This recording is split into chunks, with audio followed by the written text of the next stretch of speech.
Speaking of friendly tax regimes, Kenya's taxation structure is unfavorable as for the thriving of the film industry in the country. Now, this is already struggling under the low goodwill from government, and according to industry players, now the Kenya Films Commission chairman, that's Chris Foot, says that this is causing Kenya to lose potential investment as in film to other countries. The Kenya Film and Television Professionals Association wrote to President Uhuru Kenyatta decrying the failure to have a ministry set aside for arts and culture, arguing that it should be bundled up under heritage as there exists a clear disconnect between the two. Now, the reason that we're losing a lot of movies to places like South Africa is we do not have a tax rebate. That's our biggest issue, and we're working on that at the moment in terms of a film incentive package. South Africa offers a 35% tax rebate to go and make movies there, and that is why there is this constant flow of good Kenyan stories going to South Africa, because they get 35% off the bottom line. And that is something we really need to work on and really need to push.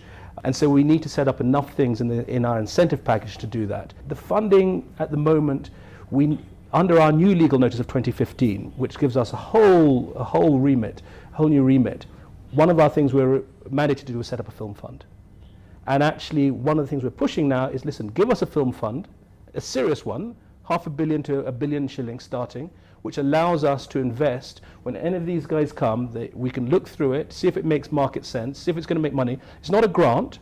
It can be an investment by us. It's not a loan, because people are reluctant to take loans, but we take the risk and we split the profit with them. You've talked about the tax rebates and you said you're following up on that. Do you have any kind of timelines that you're looking at in terms of any kind of action? Yes, so finally we got some money. This was, I'll give you a frustration, just to be candid. We had been looking for money to fund the process of the tax incentive for 2 years. And it was a very small amount of money. It was between 3 and 7 million shillings. We wrote regularly to the ministry, we didn't get the money, and eventually, end of last year, we got the money for it. Probably by July, we will have a document that we can then ask to be executed by Treasury, because Treasury ultimately the ones who run the rebates. Is this a case of having people who are, we may call it old school, not understanding how the dynamics of the industry are, being the decision makers?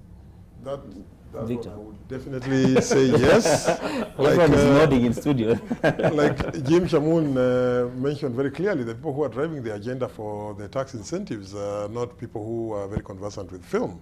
You know, I've interacted with some of those people at Treasury, not in bad faith, but there are some of these people who are so academic that they think people who are in the creative economy are just time wasters or failures, people who don't really make any impact in society.